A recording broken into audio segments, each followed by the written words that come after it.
Work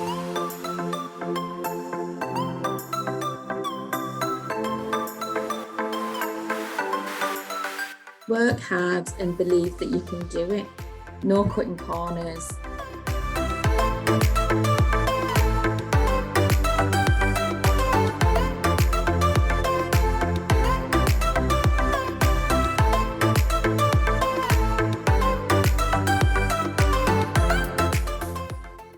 Hello listeners, and welcome back to another episode of the Directors Club podcast, brought to you by Cumbria Chamber of Commerce. In this series, we get to explore some of the most interesting characters, directors and leaders from Cumbria and, on occasion, beyond. The Directors Club is kindly sponsored by Rachel Bell Wealth Management and Muckle LLP. Today, I'm here with Alison Welton, who is the Managing Partner of David Allen's Accountants.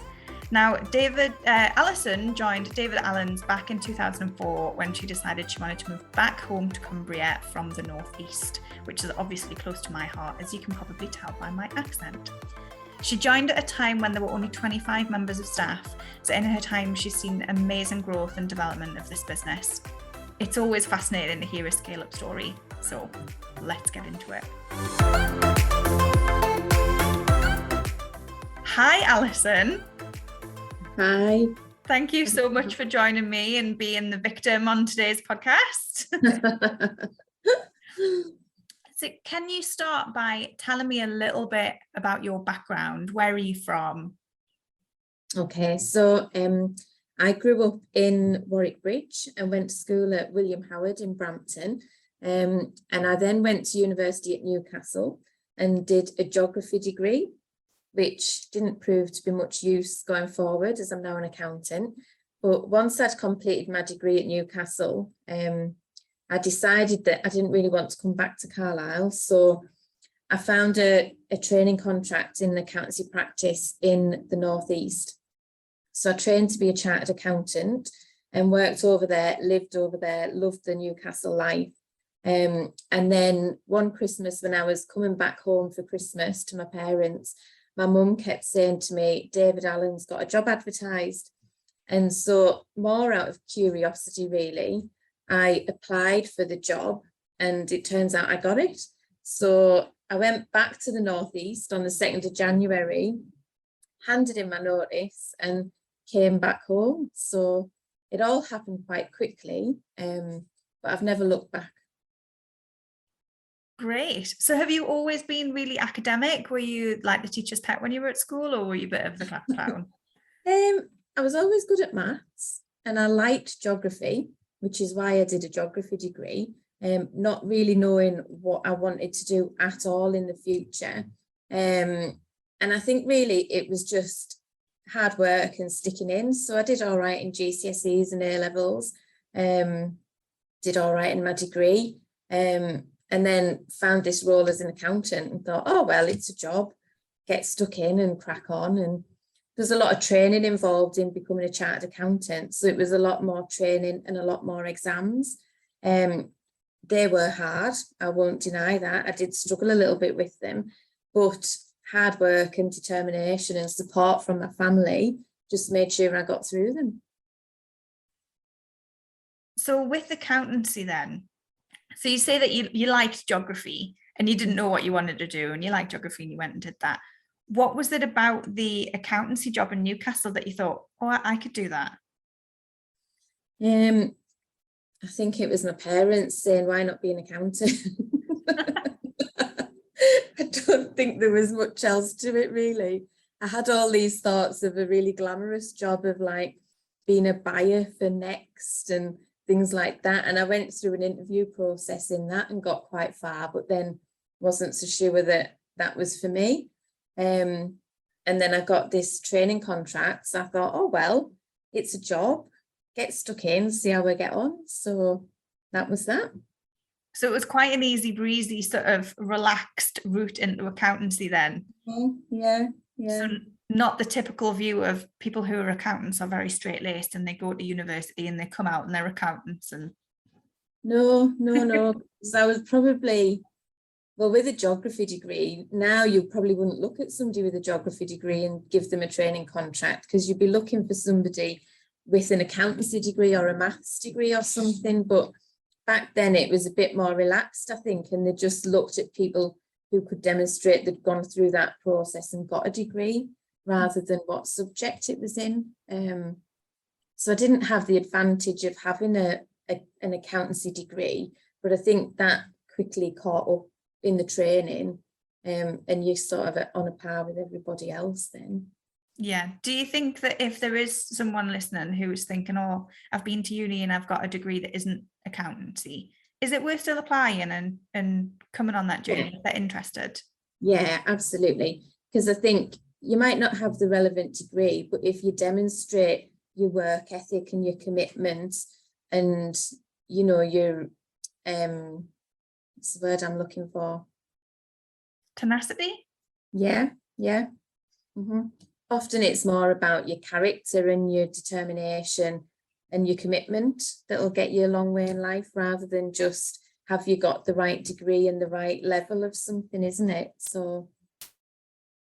And was there a point that you can remember where you just totally fell in love with accountancy, or is it been a slow burner? Or do you remember like a day or learning something or a client where you're like, oh, this is amazing, this is what I want to do for the next, was it 25 years? Or how many years that you haven't been not that old, are you? Sorry. Probably been doing it, I know, about 20, it will be about 24 years since I started training. So it is quite a long time, isn't it? And I think when I started, and it was a little small practice that I trained in, and I can remember there was a lady called Frida.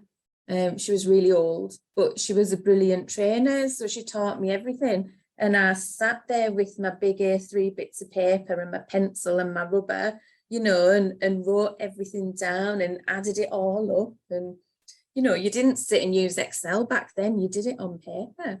So that learning process is a great process to go through, isn't it? And when, for accountants, they'll know what I mean when I say, like, my bank account didn't balance and it was 20p out, and she made me search for a day to find my 20p difference. You know, those learning curves are what you need to go through, aren't they?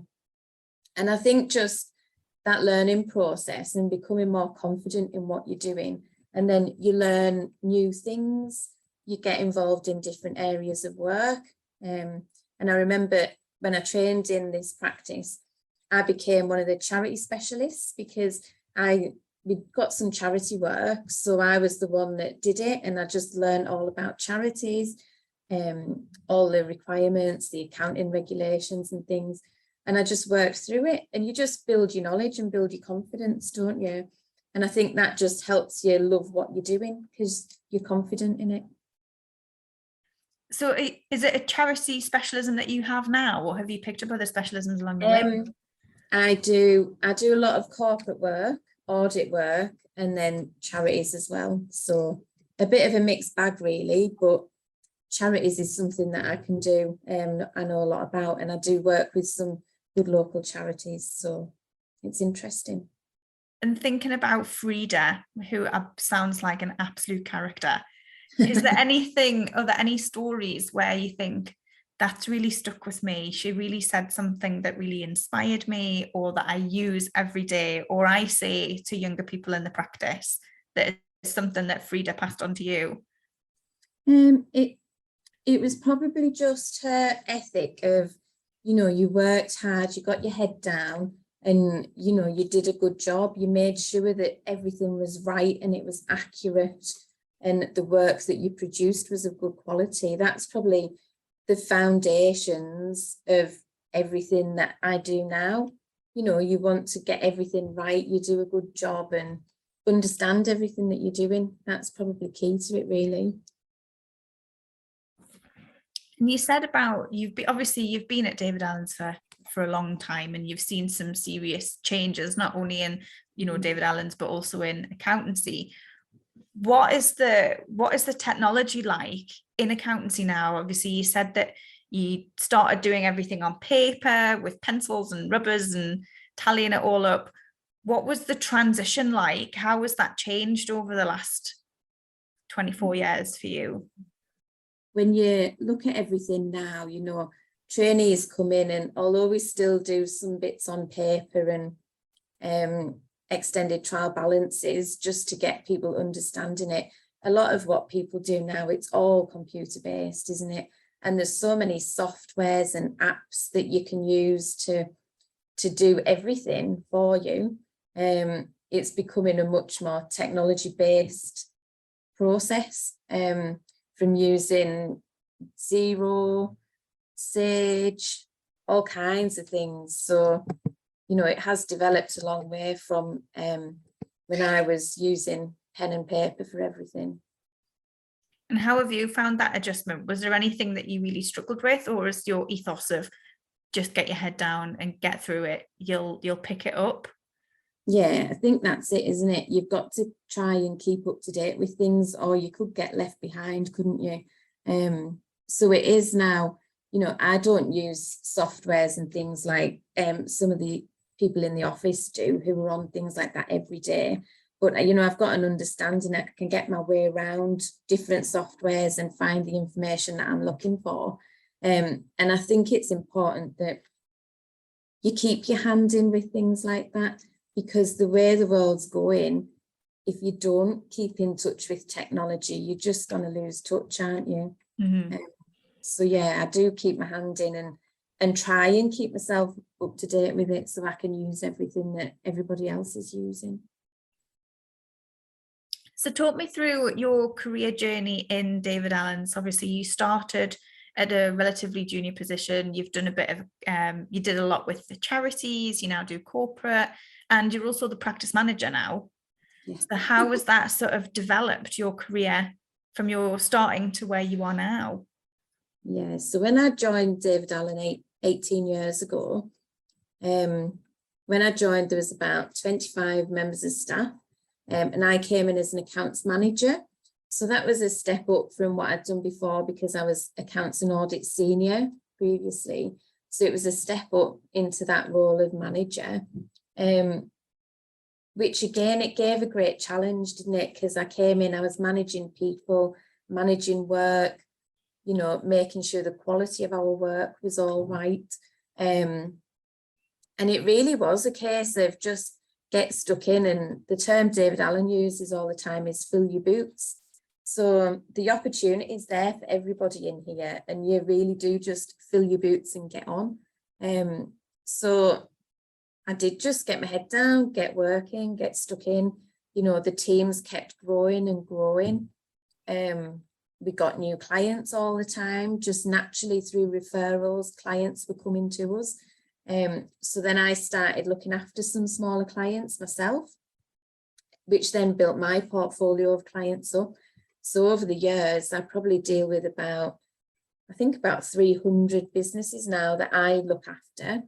And the office as a whole, we've got hundreds of clients, and corporate clients, sole traders, partnerships, tax planning work that we do, tax returns, everything really. So I built up my portfolio, and then I guess through time, I've just become more senior, get more involved with things, which just allows you to develop and progress to the next level. So I got made a partner, and then I'm now the managing partner of the practice. So I really do get involved in everything. And it's great to see that journey of how the practice has developed over those 18 years. And to be part of a great practice with such a good brand, you know, it's amazing and something I am really proud of. And it sounds like your career progression's been really natural. It hasn't been forced, or, you know, it sounds like everything, the growth of the business and your development within that has been really organic. Would you say that's true? Yeah, absolutely. The practice itself has just grown organically. And with that, you know, we've built our teams, and then just naturally we've all sort of progressed in our roles, I guess. And just, you know, hard work and determination and commitment just helps that progress, doesn't it? What's the biggest development you've seen over the last 18 years, or your proudest development? Gosh, it's probably hard to pick one, to be fair, because when I think about the practice in the David Allen group, when I look at it, we've got the David Allen accountancy practice, David Allen Financial Services, which is independent financial advisors providing advice on pensions and investments. And then we've got David Allen IT Solutions, which does IT work. And then David Allen Recovery Solutions, which helps businesses recover debt. So there's all those businesses in the group. And I'm kind of involved a bit in all of them. And I've seen them all grow. So, when I think about how the financial services business has developed and the service that they give to people, it's amazing what they do. Likewise, the IT business, they're working with some amazing businesses, getting their IT infrastructure correct and working amazingly. So just seeing that development across the group, I think, is amazing. It's probably hard just to pinpoint one thing because it's all growing and there's some amazing stories behind it. And amazing people as well that have come along on that journey. So I'm not sure I could pinpoint one thing really. Have you got a top 5? Does that make it harder? Probably. Let's think. I suppose the great thing about what I do and the position I'm in is probably seeing all the people that we train and develop over the years. And, some of those have come in here from school at 16 and they've trained, they've passed exams, and they're now at manager partner levels. So their progression is great. And it's lovely to see that full journey that people go on. So that's one of a really good point. And just our continued commitment to training people as well. As a practice, we have made a massive commitment to train and develop people. And it's not just a numbers game, it's helping people really build a career and build a life here. And I talk about us being the David Allen family. We're quite a big family now compared to when I started, but I do still think of us like a family where we all look after each other, and that's just the kind of environment we've created, and I think that's really important. Mm-hmm. So what steps have you taken to build that sort of environment? Because it's really important that you've got that supportive sort of family feel. Mm-hmm. You guys deal with an awful lot of, like you say, sole traders and partnerships, as well as your bigger clients. And that family feels really, really part of the David Allen brand. And you do see that. You do mm-hmm. see that a lot. So how have you fostered that culture? I think it's very much the nature of David Allen himself. So when he first set off, it was about looking after our people and looking after our clients. And from when he started in his garage working on his own, that's been the ethos the whole way through. And even now, when we're so big, you could lose sight of looking after your people and really looking after your clients, but it's still there. We want to give our staff an amazing place to work. And I think we've got that. We've got amazing offices. We do things like, we had a family fun day just the other weekend where, all the teams and all the family were encouraged to come along. And we had food, we had a singer on, we had bouncy castles for the kids, we had a face painter, so things like that. It's about everyone's family and getting to know everyone's family. Today we've got an ice cream van coming this afternoon, so everyone gets an ice cream today, which is good and timely because it's a hot day. And just little things like that, trying to look after people all the time. Those little things I just think are really important and just help, I suppose, cement what we mean about looking after people and the family.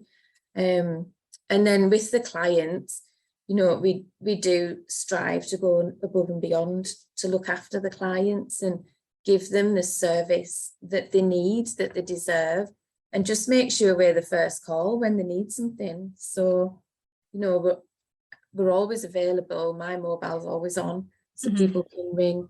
We very much just want to look after people and make them, they're not numbers, they're people, they're businesses, they're important, and we're there to help them succeed. So yeah.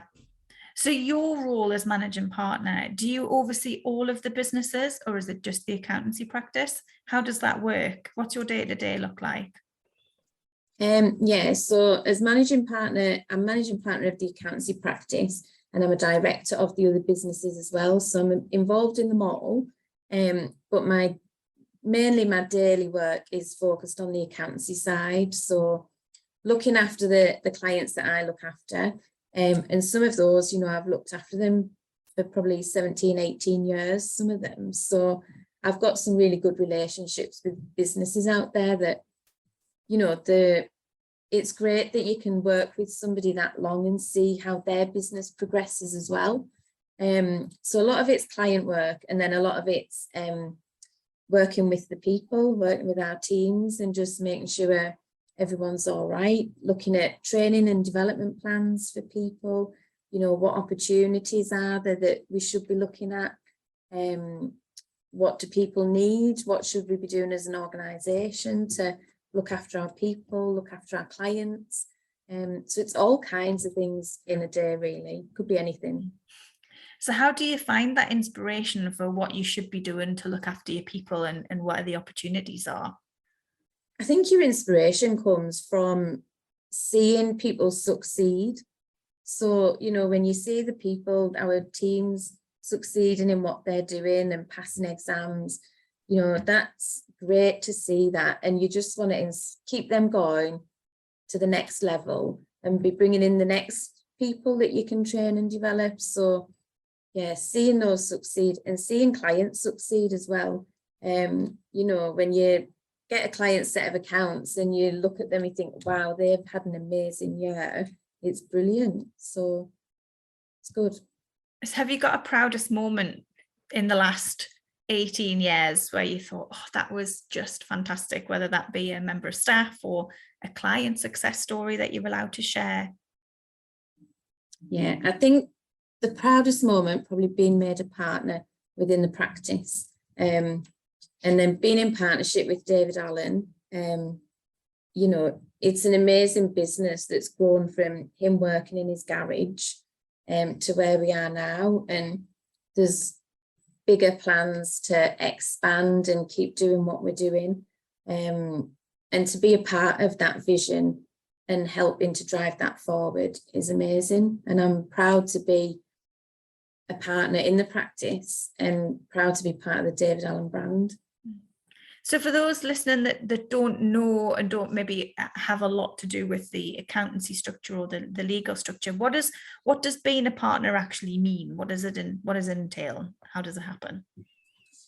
Yeah, so it's kind of like the highest level in the business, really. And effectively, I'm in partnership with David Allen, and together we run the business and create the vision, look at where we're going. And there's other partners, there's 3 other partners as well involved. But I was one of the first partners to be made a partner with David. So, it was a really big moment in the history of the practice, but also a big moment for me as well, just to be part of that. And did you ask, or were you asked? How did that exciting opportunity come about? It was just the natural progression, really, of the practice, where we'd got to a position with the growth that we'd gone through that, it was seen that we needed that partner board, really, to be joined up and working together to move forward to the next level. So, David asked me and some other people, would we be partners? So I naturally said yes. So why do you think that he asked you? Maybe we should ask him. I think, to be honest, from when I started here, you know, I think I've worked really hard and just got involved and been a part of things to just help in the growth and the development of everything that we've done, you know, and the development of the work that we do, the services we can offer. And I think that commitment and hard work, you know, just stands out. And that opportunity is there for everybody to have. You've just got to be committed and determined, I think, if you want to get to that level. You've absolutely got complete control of your effort and your enthusiasm, I think, haven't you? So it's amazing that you're an actual sort of beacon of that, really, that no matter how, you know, where you started with your geography degree, now you're a managing partner of a really big accountancy practice. Like, you can get anywhere if you really try. That's it, you absolutely can. And I'm a working mum, so, you know, I've had a child, I've been on maternity leave, you know, even through that maternity leave process, I wanted to keep looking after my clients and keep in touch with them. So I did as much as I could then. But, you know, even then, you know, there was a lot of respect for what you were doing and just keeping things going. And I think in today's world, that's really important, isn't it? That, you know, these things, you can go and have a child, but it doesn't affect your progress with anything. So it's worked really well for me. And the flexibility as well that, you know, we give our people as well, you know, with families and things. It's just amazing, and people still have amazing opportunities. Well, life happens, doesn't it? Whether you want it to or not, life just happens. And I think a lot of businesses really have, you know, realized that actually you need to be more flexible, and you need to be, you know, there's having a job and then there's having a vocation. And clearly you absolutely love what you do and you love your clients. And I would say that it's probably more of a vocation for you than a 9-to-5 job. Yeah, absolutely. And what is really important to me as well is that all my people are happy in what they're doing. And that I always say to them, especially the working mums, when, you know, they're coming back to work and they say, oh, I'm going to come back for 5 days. And I always say to them, make sure you've got your balance right, because you'll never get that time back when they're a baby. So make sure you get it right now, and I'll go work with you and see how it works. But it's just so important that everyone feels they've got their balance right, isn't it? And, you know, we very much encourage well-being and people getting a work-life balance and working right for them, really. What do you do to really foster that well-being, and how do you've said that you work with new mothers, and I think that's absolutely incredible, and you get that balance and you prioritize that balance. Do you think that if there was a male managing partner, do you think it would be the same, or do you think that because you're a woman and you've been through that experience that you can bring that perspective? Yeah, I think it would be the same if it was a man dealing with it. But at the same time, I think as a woman, when you've been through it yourself, you know the pressures that you're under, you know how hard it can be on a morning to get out the house by 8:30 and get on the way to work and everything. And, you know, I can see people come into work and I think they look like they've had a tough morning already and they've only just got to work. So I think just seeing that and having that understanding just helps people as well. And I talk about it like it's mums, but it's not necessarily mums, it can be dads as well, can't it? You know, dads are here that, you know, have to get the right balance and, you know, want paternity leave and all that. So it works both ways. But I think when you've been through it, you kind of can see it and you understand it. And it's just important, I think, people feel supported in their role. And if they feel supported and understood, you'll get more out of people, won't you? Absolutely. So how do you find that affects your staff retention? Because we know that in the climate that we're in now, everyone is struggling for staff. Do you find that the culture that you've got and that you've created keeps your staff and attracts people to you, or has it still been a struggle for you with staff? We always need to recruit more people because we're always getting more work, so we always need more people. So it is difficult recruiting people, especially more so experienced people. That's where the challenge tends to sit, because you can recruit trainees and train people, and that that's quite sort of an easy way to get people in, but it is getting the experienced people. And we do talk about what we do and our culture and looking after our people, and people just need to understand that. And I think it is a little bit different to some other places. We are very understanding, we are very flexible with people, and it's just people understanding that and learning that, I guess. We do lose some staff, but it's kind of natural drop off. People may be retiring, just going on to completely something different. But generally, I think what we offer the people, and how we try and look after our people, generally, I think is really good and not something I've seen in other places. So I'm really proud of that. Yeah, I think absolutely you should be. There's so much talk, isn't there, about businesses that look after their people, then actually when it comes down to it and people leave, and you can see that with the turnover, and they say, yeah, they talk a good game, but actually it doesn't happen. And it sounds like you guys absolutely, put your money where your mouth is and do what you say you're going to do. Yeah, that's it. And especially, being a partner in a practice, you have to be proud of what you're doing and believe in everything that you're doing. And I truly believe that this is an amazing place to work. And I think if people come in, there's so many opportunities for people to train, develop, get involved in something they maybe didn't even know about. It's just amazing. And, I think, yeah, first class, should we say? Absolutely. I love it. You've got to claim it. Yeah, absolutely. So now you're obviously into running the business day to day, and you're really involved in that. You've obviously progressed up from starting 18 years ago. If you had to distill down your business ethos into one phrase, your personal business ethos, what would it be? Work hard and believe that you can do it. That's it. I know that's a very good one. You need to put that on the wall of your office. I will. We'll stick it on my desk.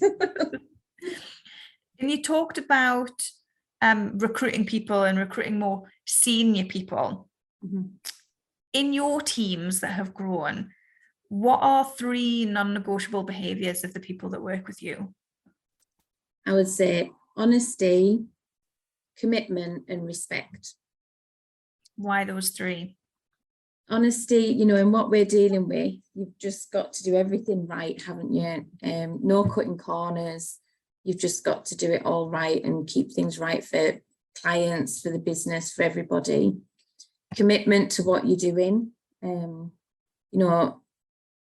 If you make a commitment to David Allen, that reaps its rewards, but also commitment to the clients that you're working with. When you work with the clients over a few years, you build up that relationship and it works. You can help them, you understand them, it reaps benefits for them as well. And then respect, because we should all respect each other and respect our colleagues and respect what we're all trying to do. And then that works together in a team, doesn't it? Yeah, absolutely. Do you ever find that as an accountant or someone in your team gets given a client and they just totally clash? Does that happen very often? There is some. I can think of certain clients that I maybe look after that I know some people would struggle with. But I would say I'm probably quite easygoing and I probably can get along with most people and it works. But I think when you're at my level, you know which clients will maybe work with certain people and which ones won't. some are more demanding than others, but you just learn what people are like, don't you, and how to work with them and get the best out of everything for everybody. In your opinion, what is your superpower? That's a good question. I don't know. Supportive and understanding. I think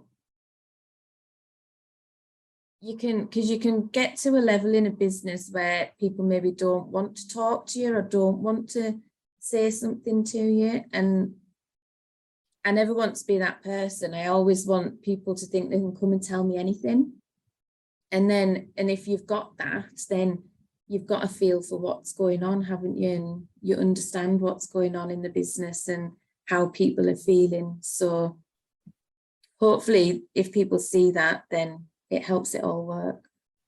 So how have you stopped that from happening, where you've got to managing partner and everyone thinks, oh God, we can't talk to Alison, or I can't go and tell her something? How have you stopped that from happening? Probably just being normal, I think. There's a lot to be said for being normal. Well, yeah. And, those teams of people, they don't want to socialise with me and things. And it's not about that, is it? But, if, today the ice cream vans come in, so we'll get everybody an ice cream. Maybe just, walking around the office, getting bacon rolls on a morning for people. It's just keeping it grounded, isn't it? And keeping it normal for people, I think. And at the end of the day, I'm one of them. I just probably have a lot more responsibility than them. So, and I need them all working with me to help us succeed in everything. So it's just keeping in touch with them, I guess, isn't it? And they're all important, I think, is where it comes back to. There's a lot of people, but they're all equally as important as each other, and they need to feel that. Absolutely. So what is the most common misconception of you? And now this can be you personally, or it can be accountancy. And what would you say to set it straight? I don't think I'm a boring accountant. I don't think you're a born accountant either. There's a bit of accountants have that persona, don't they, that it's all numbers and things. So yeah, definitely not one of them. So what do you think has given accountants that reputation of being boring accountants? Because I suppose it's that historical thing, isn't it, of like men in suits at a desk with a briefcase and a calculator, and it's moved on a long way from that, isn't it? And I suppose the fact that I'm managing partner in a practice as a woman, that's quite a big thing, which I'm not sure there's anywhere else locally a bit like that. A lot of our managers in the business are ladies, so we're probably doing things just a bit different. And it's not boring, doesn't need to be boring. It's exciting, when we're looking at people's businesses and helping them with their business plans. It's not just number crunching, is it? There's a lot more to it, so it can be exciting. It is exciting. And I used to work for a very big accountancy software company, as people may or may not know. And I don't think I've actually ever met a boring accountant, especially at a Christmas party. If you want to go to a Christmas party, go to an accountant's Christmas party. They are absolutely wild. All the ones I've been to have been wild.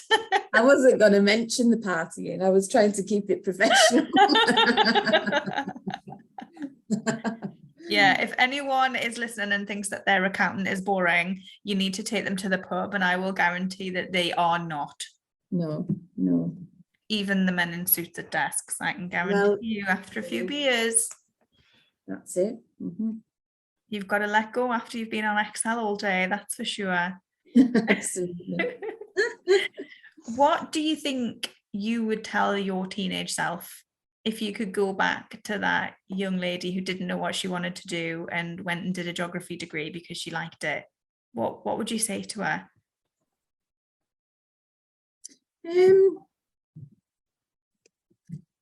Do what you enjoy doing, and then things will come together. Because if you enjoy something, then you can succeed, can't you? If you're doing something you don't enjoy, it'll be a struggle.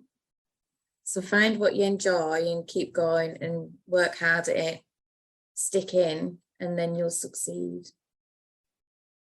Great advice. Now, if there was a movie to be made about your life, what would it be called, and which actress or actor would play you? That's a really difficult question. I don't know what you'd call it. Maybe we'd call it Frida, where it all started off with Frida.